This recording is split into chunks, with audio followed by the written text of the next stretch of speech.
Hello and welcome back. It's Friday, and that means Poetry Friday. I haven't had a chance to do Poetry Friday in the last couple of weeks because a lot's been going on and I just haven't had time to film. But we've been doing a lot of poetry anyway, with a poetry slam that we were involved in and some other great things. But today, we're back on track with some poetry. And how about a seasonal poem? John Keats, To Autumn.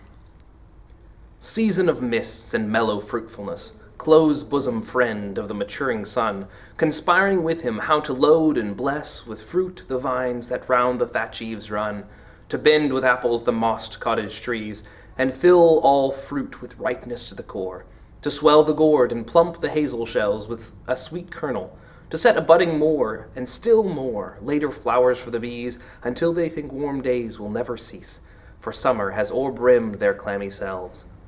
Who hath not seen thee oft amid thy store?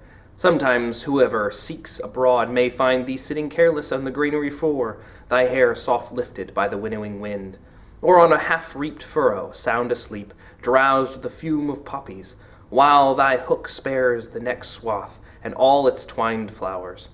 And sometimes like a gleaner thou dost keep steady the laden head across a brook, or by a cider press with patient look thou watchest the last oozings hours by hours. Where are the songs of spring? Aye, where are they? Think not of them. Thou hast thy music too, while buried clouds bloom the soft dying day, and touch the stubble plains with rosy hue. Then in a wailful choir the small gnats mourn among the river sallows, borne aloft, or sinking as the light wind lives or dies, and full-grown lambs loud bleat from hilly bourne.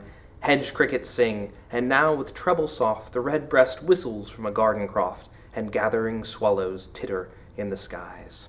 Keats, who's very interested in the idea of death and loss, is talking all about autumn. And normally, what do we associate with autumn? We associate it with age, we associate it with approaching death, and it is a kind of old age of the year. But here, instead of focusing on those aspects, he focuses on the wealth and the richness and the fullness that comes from autumn. It's the fulfillment of all the promise of the year, and it's a very good feeling. So you may enjoy the songs of spring, but ultimately, autumn has its music too. To be honest, autumn is one of my very favorite seasons. I absolutely love when the air gets cool, and the smells of autumn, and who doesn't like pumpkins? I mean, I guess some people don't like pumpkins. What's wrong with you?